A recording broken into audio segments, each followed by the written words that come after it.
Welcome to episode 65 of the Babes Talking Business podcast. Today, we are talking about our not so funnest moments in business. We decided to have a chat about all the times, have a little bit of a reminiscence of the facepalm moments, the face down moments, the tears, the obstacles, all those moments that have kind of shaped us, I suppose, over the last 5-ish years. And we decided to talk about this openly because we feel that so many people feel like they're all by themselves, starting a business and struggling, coming against roadblocks, coming up against challenges, needing to develop themselves and become stronger and grow thicker skin. You're not alone, I promise you. Business is never meant to be easy. So we thought if we had a chat and shared a little bit about the times that have totally brought us to tears, that have totally rocked us, you'll see that you are not alone. So this episode is absolutely not designed to make you feel sorry for us. Please don't. We are so grateful for all the face down moments because they have made us who we are today. This episode is designed to inspire you to keep on going and never give up, because you have got what it takes to create a successful business. Doesn't matter what is in your face right now. It doesn't matter what you're up against. I promise you, the answer to your problem is to evolve and grow and become a better leader and become a stronger entrepreneur. It's all part of the business journey. So let's get into it. Let's talk about our not so funnest moments in business. What if we could show you how to create an additional income stream that feels inspiring to you and leverages not only off your passions, but your zone of genius? Head over to babesinbusiness.net/side hustle to download our free side hustle guide, a 40-page guide where we help you not only come up with your business idea, but help you set your rate, find your potential customers, help make your first few sales, come up with your point of difference, and ensure you have a profitable business that you can scale to create a life and career by design. Babes Talking Business, our podcast, is the sister brand to Babes in Business. It's our passion project geared towards female entrepreneurs, professional women, side hustlers, those with a day job, and those full-time mamas striving to build their empire on the side, whether it's a traditional or non-traditional business, investments, startup, companies, or online social media influencers. Our podcast is a safe place where women can be vulnerable, honest, and tune in to be educated and supported to learn about the ins and outs of business, the highs and lows, and feel comfortable to talk about finances and multiple streams of income, along with the lingo that often comes with it that intimidates and prevents a lot of us women from approaching these subjects altogether. We not only mentor and encourage fellow entrepreneurs tuning in to build their own successful businesses, but teach them how to build confidence in themselves, reconnect with their why, let go of jealousy, and ultimately learn the power in connection, because at the end of the day, that is what life and business is all about. This is a no BS podcast where we are committed to showing you what really happens behind the scenes of businesses' pretty highlight reels, so you can be reassured you are not the only one in the trenches. And we can hopefully empower you with ideas on how to run your life and business in a way that feels energizing, inspiring, and authentic to you and your mission. We are your hosts. I'm Chani Thompson, and one of my biggest passions and missions in life is to revolutionize the way that women create abundance, to show you can really have it all and create your next level, wildest dreams whilst being in a total state of ease and flow. I'm a blogger, a coach and mentor to thousands of women around the world, a professional network marketer, a course creator, and above all, I'm just your everyday girl next door. And I am 𝗦𝗢𝗓𝗏. I'm a published author, life and mindset coach, and professional network marketer. When I was studying my psychology degree, I stumbled across the term life above zero, which became my personal and professional mission, to inspire others to create a life that they love, instead of just settling for mediocrity and just doing what society expects you to do. I love helping women find clarity and fulfillment in their lives, relationships, and careers. So, on that note, let's talk business. we're on. I was so excited. I know Shan and I were chatting about what we wanted to record this week, and I've been reading lots of books lately, and I think something people really appreciate, I know I personally appreciate when I'm learning from others, reading biographies or personal development books, is just the transparency and authenticity when people share what business really looks like, which I know is what inspired us to this podcast, but more importantly, like the facepalm moments, the moments where you're like, F it, like but the stuff that you don't do a pretty social media post to celebrate. It's the stuff that happens behind the scenes where you feel like you're failing. And I was like, Shan, we should talk about it this week on the podcast, maybe share some of our own facepalm moments in business. Because do you have any that come to mind for you? Oh my God, do I have any? I mean, like, I feel like my whole business journey has been facepalm moments after facepalm moments. I've got so many I can share. And yeah, I think it's a really good conversation to have because it could look so easy from the outside. It could look like everything's just come really perfectly and in time and overnight. And that's absolutely not the case. So, yes, I'm actually excited to hear your top face palm moments, Lozzie. Oh, I was trying to think actually, because I'm reminded of them daily. I think when we're working with women in business and they're in different chapters, or they're where we were 5 years ago, and they're sharing what they're struggling with. And every day I'm like, oh, me too. Like that happened to me. That happened to me. Because I think you forget because it is just part of business. But I'm like, yeah, I had rejection, and I had someone made fun of me, and I had someone bully me, and yeah, I got all that stuff. So I was trying to think on some of the ones that I can remember in different parts of my journey. I think one of them that stands out for me, and it really shook some of the girls in business that started at the same time I did, was I think we're probably 6 months into our business. And we were like only just getting out of the closet that we're in the network marketing profession. Like we'd finally just been like, you know what, we're proud of it. We're excited about it. So we started like posting openly and being really excited and confident and proud of what we were doing. And I'm from Albury, which isn't really, it's a small town, but it's not actually that small, but everyone knows everyone. And so I lived there until I was 18 and then moved to the Gold Coast, but I still have all my friends and family on Facebook, and pretty much everyone's connected on Facebook these days. And I remember like I had a team that was growing because a lot of people who had watched me or were excited to be part of what we were doing were from my hometown because they'd seen me grow and they trusted me and they believed in me. So they were my warm market, right? But we got so much backlash or hate from like it was only a few certain people. There's probably way more people that were supportive, but they're not loud. It's usually the few disgruntled, angry, ignorant, uneducated people who've got something to say.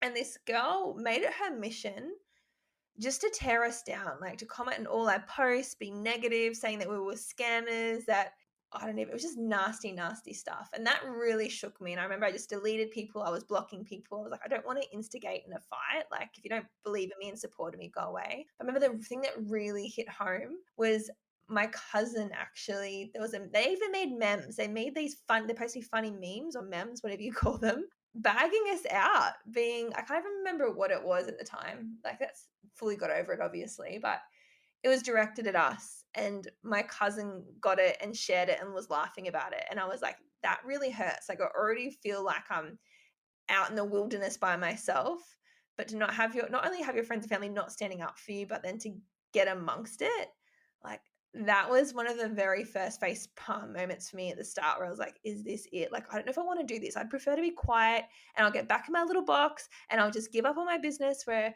nobody hears from me, nobody will see from me, and then nobody can be mean to me. So that was one of my first. Yeah. I remember that happening, and it's so rattling, like when it's happening to you and you're in that moment and your world is just like this horrible vortex. Nothing else matters. Like, you can't focus on anything. Nothing anyone says helps. Like, you forget about all the positive feedback and all the lovely things that people have said to you. All that matters is like this person who's making your life a living hell. Far out. I know what that's like. And I guess, well, a question for you, Loz, and for anyone, I'm sure anyone who's going through this or has gone through this is wondering the same thing. Like, what is your best advice for someone who's going through that? Like, how do you push past that? I look back on that and I think it was one of the biggest gifts for me, actually, because in the time, I guess all I did was kept thinking about, well, do I like these people? Do I care about, like, do these people actually care about me? Which I don't think my cousin did. And would I trade places with them? I love that saying, don't take advice from people that you wouldn't trade places with. And these people weren't people that I admired, or like I wouldn't take business or life advice from them. So that was one thing. Another thing was I was like, hurt people hurt people. Like even if there was any substance to what they were saying, if they had misconceptions around our business model, the way they went about it, like that's not professional. That isn't caring. That's not trying to start a conversation. That's not trying to raise concerns. That's just plain bullying. So I'm just like, your life must be so freaking miserable that you've got to go out of your way to be nasty. So I just kept reminding myself of those things. But what it actually made me go do was go and build my belief in myself and in the profession to make sure that the volume, or like my belief in myself, was louder than the opinions of others. And it did. I think it propelled me into a 3-month deep dive into every single resource and book I could find on the network marketing profession. And it ended up, I think, being the reason why I was so successful pretty early on in regards to building team, because I could scream network marketing from the rooftops. If anyone had a misconception, I would feel comfortable or confident in not trying to change their mind. We're never in the business of trying to convince people, but having a conversation and being like, hey, well, did you know this? Or have you ever thought of it this way? But if it wasn't for those people at the start who really made me doubt myself, I wouldn't have had the drive to get to work to actually build the belief in the profession, which ended up being, I think, one of the biggest drivers in my business. So Yeah. hopefully that helps. All is on purpose, right? Nothing happens to you, it happens for you. So I think that was so necessary to happen early on for that to happen for you. But I guess I had some pretty similar situations happen. I can think of so many off the top of my head where certain family and friends just weren't supportive. And it's kind of sad because when you start a business and you put yourself out there and you're doing this scary thing and you're stretching yourself outside your comfort zone, the last people on the planet that you think are going to make you feel shitty are the people who are closest to you, right? So I was blindsided. Like, I never thought in a million years a friend or a family member would have something horrible to say. And truthfully, like, I still cop it today. Like, it's been 5.5 years that I've been doing this business now, and I've been in network marketing, and I still have to deal with, like, smart ass remarks from people at the dinner table. And it's not so much like a dig at me. I know that's not what they're doing. They're just having a joke, it's just like a bit of banter and a bit of like fun, I guess, for them. And being so self-aware and understanding like what's happening there, I don't care. Like, I sit there and I just banter back. But there are times that it's hurtful, and just having people that you love and care about not believe in you. So I've had a couple of conversations with certain family members where they've said, like, Chani, you really should get a backup plan. Like, when this business falls to shit, like, what are you going to do? You're relying on this so much, like, as your income, and you should really get a real job, or you should really start something so that you're not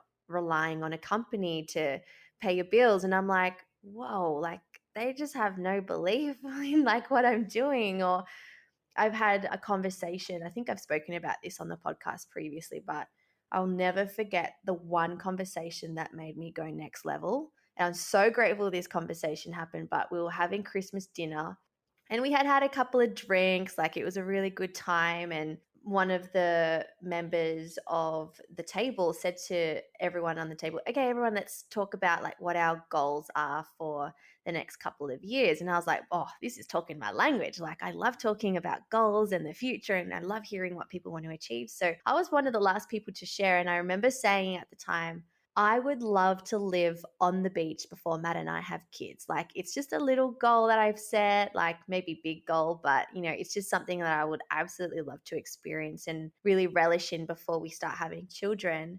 And this person turned around and she had a drink in her hand and she had taken a sip of her drink and she pretty much spat it out and laughed and was like, oh, honey, no, like, that's just not going to happen. And I can't remember the exact wording that she said, but it was something along the lines of, I think you better make that goal a little bit more realistic. And so I remember driving back home in the car that night with Matt, and he was sitting next to me when it happened. And I brought it up and he was like, yeah, that was that was pretty full on. And I was like, I know, I'm pretty rattled that she kind of told me my goal was crap. And then I don't know what it was, but it just lit a fire in me. It just was like, you know what? I'm going to show these people that what I'm doing is legitimate. It's an incredible business. It's an amazing company that I'm with. What I'm doing is actually helping people. I'm fulfilled. I'm filling my cup up. I feel on purpose. Like, F these guys, I'm going to show them. And oh my God, it was so freaking bittersweet the day Matt and I moved into our house, because it was just like a big F you to anyone and everyone who had ever doubted my ability. So that's probably one of mine. I love that. And it's funny because in the midst of it, like anything, it hurts, but you look back, hey, and it's like that was one of the biggest gifts, or like it's what fuels us. And if it wasn't for that, we probably wouldn't have the drive to create what we did. What's another one of your face palm moments? Oh my gosh. Actually, this is the one that it didn't affect me. It happened more recently. So anytime something happens now where someone has a dig or whatever, like it's kind of just water off a duck's back, so to speak. But it never used to be like that. I think you like over the years grow really thick skin and stuff like this just doesn't hurt you as much. Like it still hurts and it still consumes your mind, but it's just like, do you agree it's like less time that it takes for you to get over it? But one of the most recent ones was some chick who I don't even know who she is. I've tried to find her just to like have a conversation with her, but she's gone and made these videos about us, and you know what I'm talking about, but in particular like has totally defamed our names. And I mean, this chick spent 2 hours. She's done two 1 hour videos and fully like gone through everything about us with a fine tooth comb. Like, who has the time to do that? I feel like this is where you need that little TikTok. We should make one of those funny reels where it's like, why are you so obsessed with me?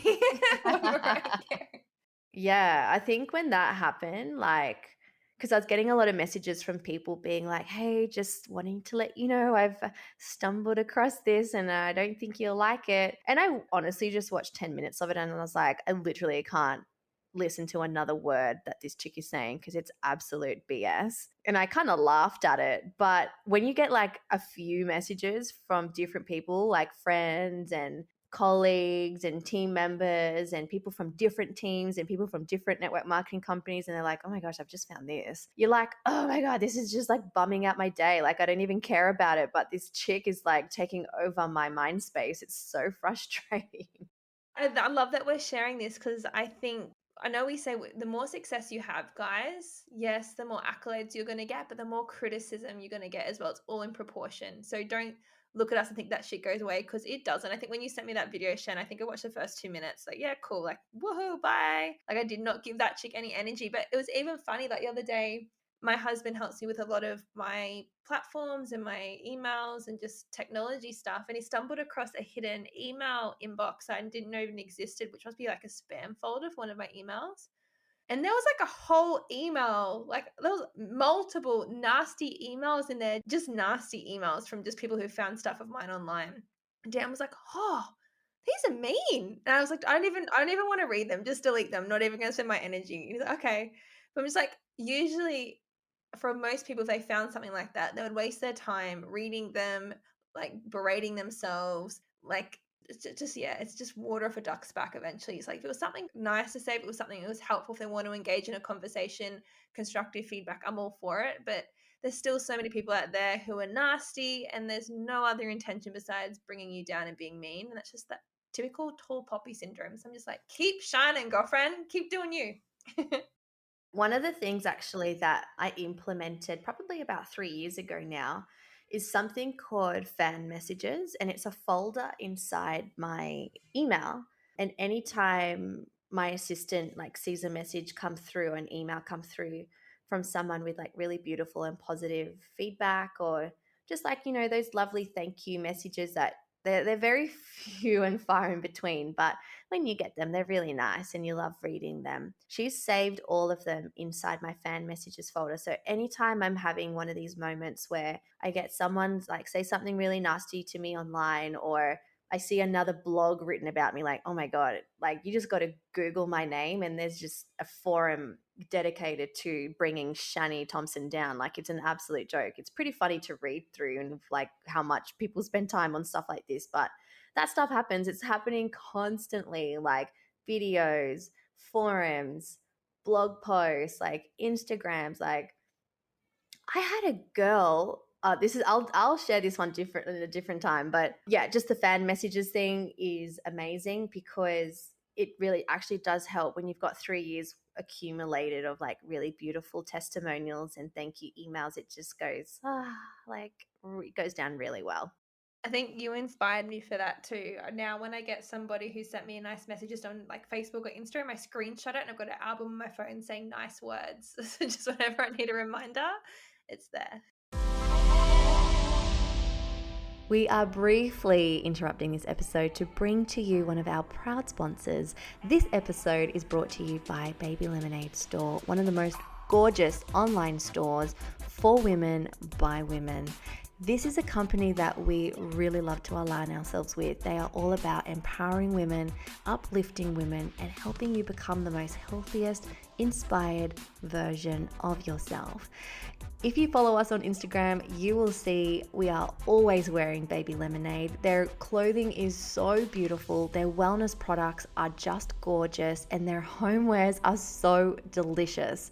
Please head to www.babylemonadestore.com.au and they are generously offering all of our BTB listeners a 15% discount code when you use the code BTB on checkout. So make sure you don't forget that one. What we love about Baby Lemonade Store is not only their mission and their message, but what they're about. Products are all sourced with one goal in mind, and that is to empower you. They love to support small businesses and they love to support female-owned businesses. They will only ever bring products that are ethically produced using only high-quality sources, and they only stock products that they truly believe in. I have walked through their physical stores and I have to tell you, when you walk through a Baby Lemonade store, you feel like a queen. When you explore their website, you just get so excited about the mission and the message and what they're all about. If you check out Baby Lemonade, you'll see that their slogan is happiness is the new rich, inner peace is the new success, and kindness is the new cool. So make sure you head over to www.babylemonadestore.com.au, use the code BTB on checkout and buy yourself something super cute to make you feel inspired, to awaken your soul, and to enliven your spirit. Okay, let's get back to this episode. So talk about facepalm moments. Of course, it's going to be the episode that we are talking about it, that our internet Shani's internet decides just to kick her off completely. And that's, I think, has been a big part of our facepalm moments over the last 5 years is just technology. Like the amount of times you think you're in flow and you're doing something really good and there's just some things you just can't control. Like, remember when we first started recording the podcast, you guys would have heard one of our first podcast episodes where we used to film them, and we had a camera that would turn off every 15 minutes and we had 2 cameras trying to make it work.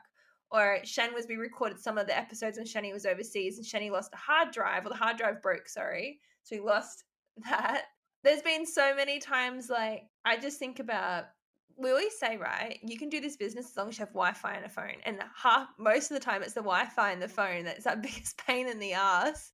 The amount of like Zoom calls that I've had to call off because my internet's not working or my Zoom's not working. Or I remember like I was meant to do a follow-up call, like just a little chat with someone a few weeks ago, and I was out in some farm, and like the farm just had no internet coverage, no phone coverage. And I was like, I can't even text this person. How unprofessional of me. But I can't even text them to tell them I have no cell phone coverage to do this call with you. I remember I was doing a call even probably a month ago and I had to get in the car because I was in between things. I was like, oh, I'll do the phone call in the car. But it was so hot in the car that the heat had made my phone turn off. So I couldn't even ring them or text them. I was like, oh, technology. No, it feels like we're always in a Mercury retrograde. It's like always happening. And I just think about like playing with new, like different programs. And I'm so grateful that I haven't played with programs with my business Instagram or on my business Facebook, but in the process of building my business over the last 5 years, accidentally, I have deleted my old Instagram profile, which had 4 or 5 years worth of content and just personal memories. Like my old personal Facebook that had like, I think ever since I was 18, like 10 years of stuff that got deleted as well. And I couldn't recover either of those accounts. There's a lot of technology like face palms in running an online business too.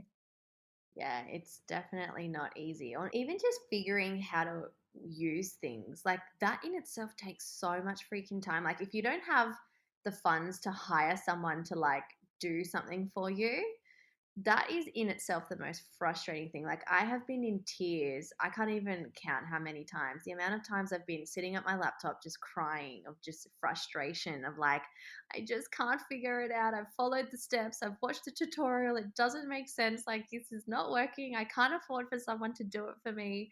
Why is this happening? I sometimes have to give ourselves a little pat in the back. So actually, at a business networking event the other day, and this girl was asking me about certain things like our websites, like our email responders or our automatic responders or like our CRM tools. And I think about over the last 5 years, how many programs you and I have taught ourselves how to use. It would not be unusual for us to spend a 12-hour day learning how to automate emails, email sequences, like I said, CRM tools, marketing tools.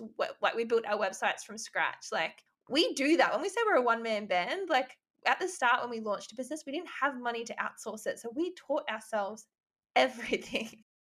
Yeah, actually, I'll never forget. I once had this lady mention to me. She's like, "I just don't understand how you do it. Like, you must have such a big team of people putting all like your promotional videos together and your social media posts." And I was like, "Nope, that's just me up till like 1 a.m. like editing a video because." I had to teach myself how to do it because I couldn't afford to do it. I couldn't afford for someone else to do it. I mean, like that's what business looks like behind the scenes. I know, and because I think they're like you said, there's a lot of people who are starting businesses and like, oh, like I want to do a blog, or how did you start a newsletter? How did you create a nurture campaign? Or how did you do like autoresponders for your customer care? Yeah, we spent there wasn't a shortcut for us. We spent the 8 hours or the Saturday and the Sunday teaching ourselves. We took the time and it took time from us to learn how to do those things. Yeah. I guess it's been like as the business has grown, it has been nice being able to outsource some things and it does get easier. But then that in itself is such a big step in business that's pretty scary too. Like when you relinquish control and delegate something to someone to do that you've been doing forever. And then like when they stuff it up and you're like, oh, I knew I shouldn't have delegated that. I knew I should have done it myself. And you're just in that to and fro of like, well, I could spend like all day doing this or just letting go of the control and letting someone else do it their way. It's definitely been a major facepalm moment for me several times. Yeah, and it's also how you appreciate, I think, business once you've done everything and learnt everything from the get-go. You appreciate how business works and what it takes. Because if I didn't learn those things, I guess when you start outsourcing and delegating, it's good to have some kind of idea. I don't think you have to know the ins and outs of anything. That's why you outsource, because your time's probably better spent on income producing activities, but it helps you have a bit of a grasp on what would work for you and your mission and I guess your bottom line in your business if you understand how certain systems and programs and marketing strategies work. What's another facepalm moment you want to share? My goodness, what else is on the cards? Well, actually, this actually happened to me this week. Here's a facepalm moment that sucked. I was sharing this with you before, Lozzie, before we started recording, but I think it's important to share because, like, I think people think when you have created some type of movement in your business that you don't experience things like this anymore. But being in network marketing, like a big part of this business is helping your team get through really tough times and helping people with their mindset. And there's been a particular person who I just love so much. She's just like, this is the type of person I would be friends with outside of this business if this business didn't exist. Like, it would be someone I'd get along with really well. She's really hungry. She has heaps of big goals. Like, just, when you just click with someone because you're like, yeah, you're like me. You want the same things as me. We're here. We're like, you link arms with them and you're like, yeah, we're never giving up. We're doing this all the way to the end. on my birthday sends me a message telling me she's out. And I'm like, first of all, what the F? It's my birthday. Say happy birthday. Number two, why give me a message like it's the last thing you want to open on your birthday? Like it's the last thing you want to open on any day when you get that voice message or that message from someone that's like, hey, look, like I've just had enough. Like I'm giving up on myself. I don't want to do this anymore. I'm overwhelmed. I'm stressed. I'm this, I'm that. It's just like, it's a hard message to open. And I've probably opened hundreds of those over the last 5 years, and they freaking hurt. Every single time you open a message like that when someone's giving up, you're like, no, like I spent so much time talking about your goals with you. Like I know what you want for your future. I know what you want for your kids. I know like what you're capable of. And you just get so emotionally invested in that person's success. And then when they give up on themselves, it's just like such a kick in the guts as a mentor, because you give them so much of yourself. Like you give them your time, your energy. Like all I think about when I get these messages from people quitting on me, I'm like, how many freaking calls did I do with you at 9 o'clock at night when I would have rather been in bed, or when I would have rather been enjoying my Saturday? I'm on a call with you, like because I wanted to, because I love it. And then that's all you think about when they quit on you, and you're like, but what about all the goals and the dreams we set together? So I've had that happen to me hundreds of times, and it still hurts every time it happens, but it just hurts a bit deeper when it's your birthday. I'm literally laughing because I had a call last week very similar. It wasn't my birthday, but we were just laughing. It was a nice call. Like I said, like I know we're the same. We support our girls and want what's best for them. But we just laugh because one of these girls I caught up with, she's a rock star. Like she's over in the USA. She's smashing it. She was trying to say it so nicely on the call. And I was like, it sounds like you're breaking up with me. She's like, I guess I kind of am. But I was just like, business. One thing actually that comes to mind when I look back on my journey, and this, like, I love these kind of conversations because it's stuff that you guys wouldn't be privy to unless we're sitting down having a cocktail together. So I love that you get to kind of hear this stuff. But I think it's for any person who has a side hustle. But when I was working in my job, the one thing that used to get me through with my side hustle was like envisioning the day, my last day of work, when I'm like, yes, I'm going to finish. It's going to be the best feeling ever. I'm going to be so happy. Do you remember my last day, Shen? We made it's kind of like a team thing where we wanted to do like a Facebook Live the day that we finish our last day of work. So you can capture it. It's a pretty epic memory to have, and it's like an awesome milestone. So I've been envisioning this day, like it was Friday, it was my last day of work. Like everyone, like my team was beautiful in child safety. Like they had a cake for me, and like the people I worked with are beautiful. I have nothing bad to say about the profession. It's a clientele and the emotional work that you do in child protection that wasn't made it for me. But I had this family that I had been working with probably 2 years, like going above and beyond, like I poured my heart into my caseload. And this family, no matter what I did, I was never good enough. They just ripped shreds off me. Like they never said thank you. And I remember this last day of work and I was leaving. They're actually foster carers. They made me cry. They said so many nasty things. I was never good enough. I never did enough. They didn't appreciate what I'd done. Like all this stuff. Like I was a mess. I was broken. And I remember leaving. That was like my last day. Like there's nothing fancy happens. Nothing exciting happens. I just got abused, yelled at, left the home, jumped in my car to just drive home for my last shift ever. I remember just bawling my eyes out doing a Facebook Live being like, I thought I was supposed to be happy. And thinking like, you're going to finish your day feeling so elated. And it just proves like there's only so many things you control, and I probably could have controlled my state a little bit better, but it's not all rainbows and sunshine. And you might have this glimpse of how something's going to feel or be when you hit it or you achieve it. But there was nothing pretty or glorified about my last day of my 9 to 5. I ended it crying in a car, angry, eating ice cream in my bed at home. Like that was my last day of my 9 to 5. I remember that. I actually remember because I was waiting for the live. I was like, where is this live? Like, and then I think you did it. You were really upset in your live, and I called you and I'm like, what happened? And you were like, I just had the worst day ever. Oh, I'll never forget my last day of work. No one cared. No one got me a cake. Actually, I was so excited. I was like counting down the time to 3 o'clock, and 3 o'clock came and my boss was like, hey, can you do some overtime? And I'm like, oh, no one even said bye. Like no one was excited for me. I think I was the most excited person there, really. I was excited for you. We held a party for you. It was like your retirement party. Do you remember? That's right. I remember that. That was fun. There have been so many facepalm moments. Were you going to say something? I was gonna say there's one I'd love for you to share. I'd love for you to share the one about USA when you were gonna go overseas. I think. Oh, how could I forget that? Oh my God. Oh man. I was like, okay, so this was probably like a year into my business. I had never been to a conference yet, and I had been told, like, go to conference. It's one of the most amazing things you can do for yourself, your personal development, your business growth, your belief. Like, all the successful people go to conference. And it just so happened that the first one that I was able to go to was in St. Louis in the USA. And I was just so excited to go because I had a really big US team at the time. I had about 15 girls who were like all in. And so I remember like just checking in with everyone, like, are you keen to go? We made a group chat. Everyone was keen. Everyone was so excited. I booked my flights. And at the time, I could not really afford to go. Like, I was still a broke nurse trying to make ends meet with my side hustle. And I remember I booked my flights, I paid for my accommodation, and as an incentive, because a lot of the girls that were, were going to come from the States, they couldn't even afford to get there. Like, they were like, I can't afford the flight, or I can't afford to drive there, or I can't afford the accommodation.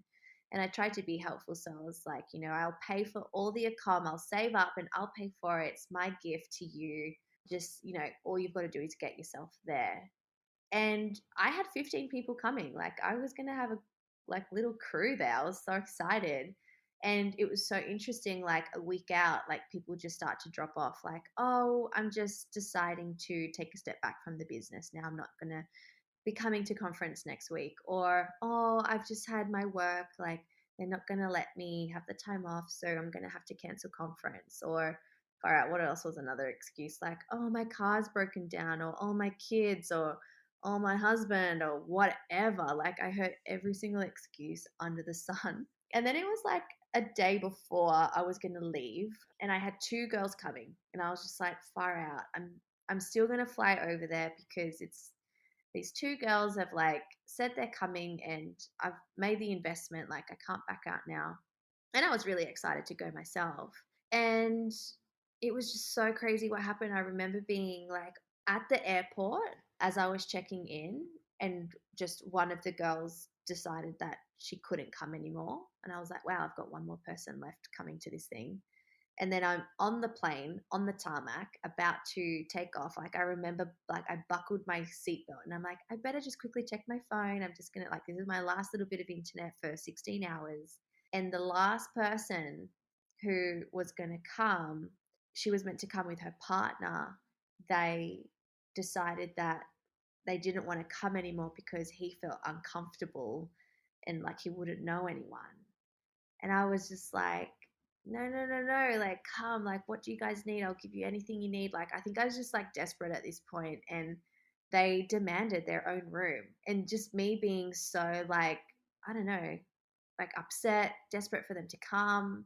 I was on the tarmac about to fly off. Like, I was just like, I'll give you your own room. Like, you guys can have that room, because we were all going to share this big room. I was going to squish everybody in there and just going to make it happen. And this chick's partner didn't want to be in that room with everybody. And then I was like, oh, it'll just be me. And then he was like, I feel uncomfortable with being in a room with you. You're a complete stranger. I don't know who you are. And I just remember messaging my mentor, Kate, being like, what do I do? Like, I'm really rattled right now. They're saying they're not coming.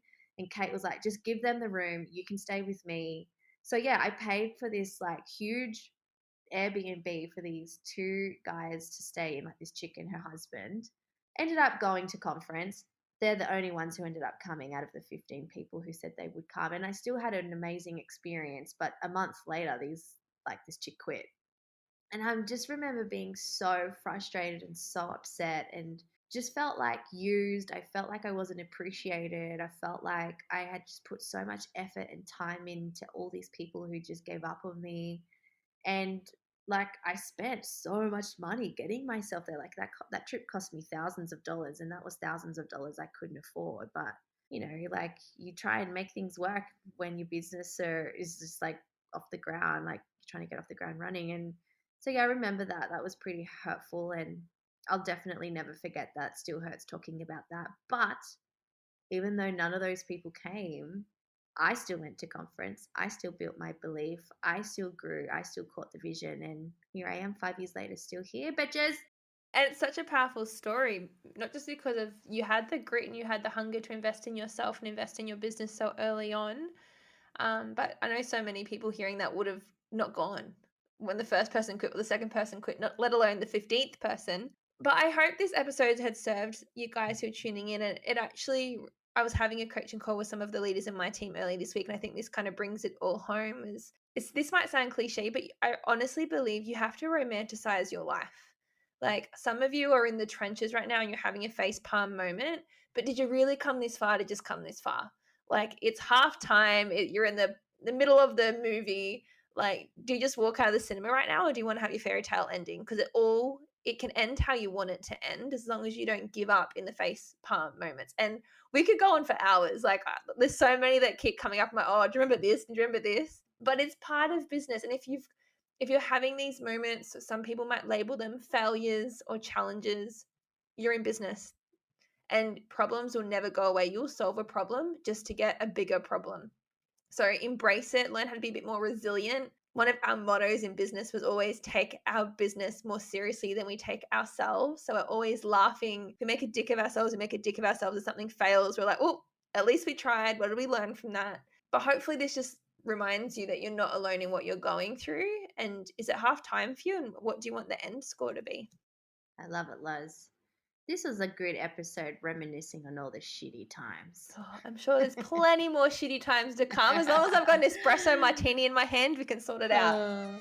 Ring it, baby.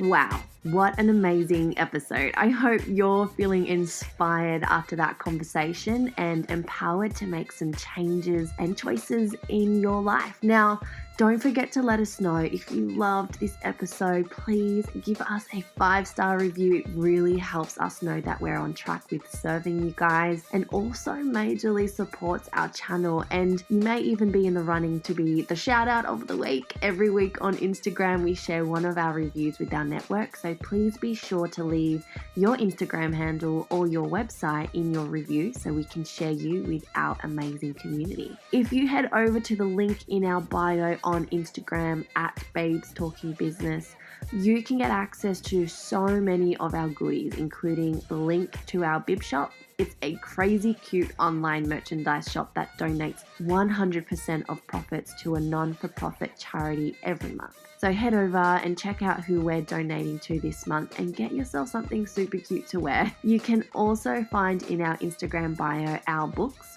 You can get your hands on Life Above Zero by 𝗦𝗦𝗔𝗟𝗦 or The 4-Year Career with Chani Thompson. Both super easy reads and incredible books to help you expand and evolve in even deeper ways. Now, don't forget to head over to the show notes. You can check out any of the links or the books or the references we mentioned in this episode.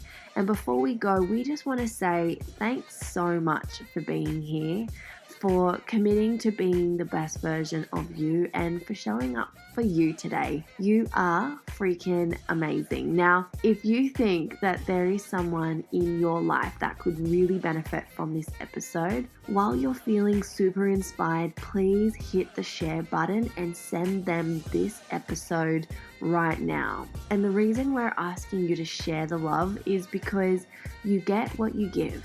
And the more that you give and inspire, the more you get in return. Head over to www.babestalkingbusiness.com to check out all of our other podcasts. And we just want to say we are sending you so much love, and we hope to see you soon.